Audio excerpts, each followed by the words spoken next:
السلام عليكم ورحمه الله تعالى وبركاته. مرحبا بكم في قناتي قناه ايا ديري سفود. كنتمنى منكم كاملين تكونوا في احسن الاحوال، ما رزقنا ورزقكم صحه وراحه البال.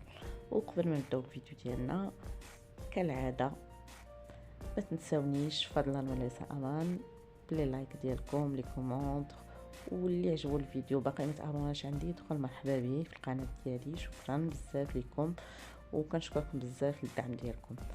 ونبداو على بركه الله. ان شاء الله اليوم غنوجدوا حلوه ديال العسل، مقادير بسيطه وطريقه بسيطه وكتجي غزاله وكتذوب في الفم.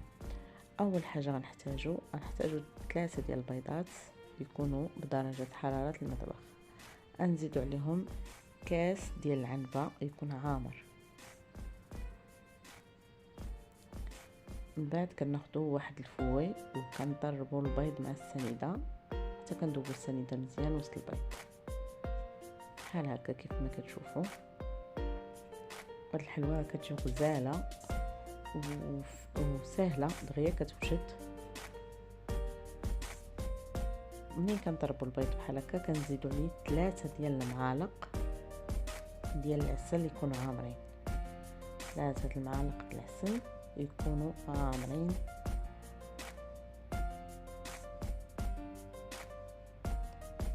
من بعد كنخلطوا العسل مع السنيده والبيض بحال نتوما كتشوفوا. انا خلطته هنايا.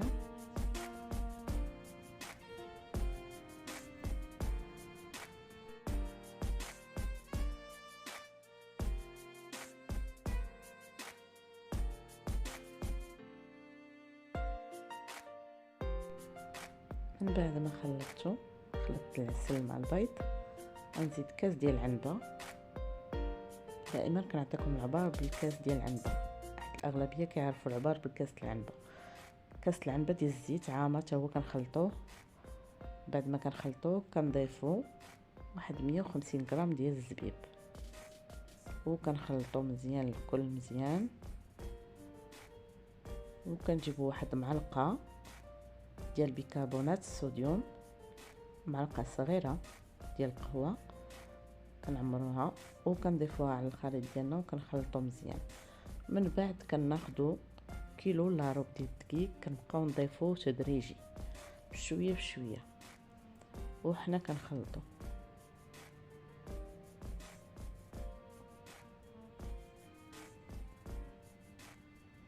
كنحاولوا نخلطوه كنحاولوا نديروا الدقيق بشويه بشويه باش ما بغيناش نحصلوا على عجينه ثقيله.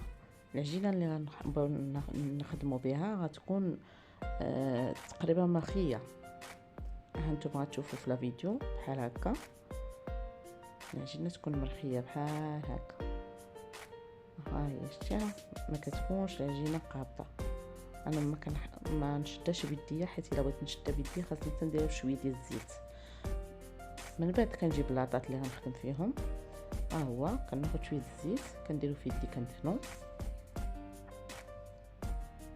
وكنحاول ناخذ شويه ندير كويرات صغار ونحطوهم في اللاطه بحال هادو هما. وغنبقى حتى غنكمل الخليط ديالي العجين ديالي كامل.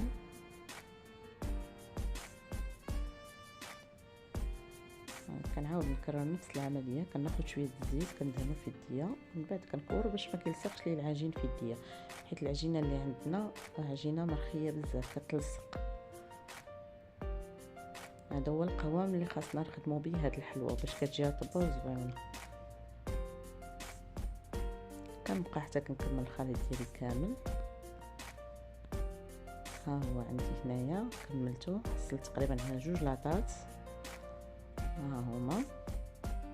من بعد غناخذ صفار ديال البيضه كندير فيه شويه ديال النسكافيه ولا الخل، كل واحد على حسب اللي موجود عنده في الدار صافي. وكنبقى ندهن الحلوه كامله بصفار البيض من الفوق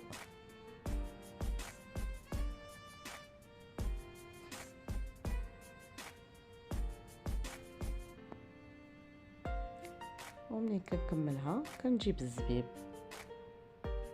وكنشد الزبيبه وكنحطها الوسط حتى كنكمل بحال هكا كيف ما كتشوفوا في الفيديو.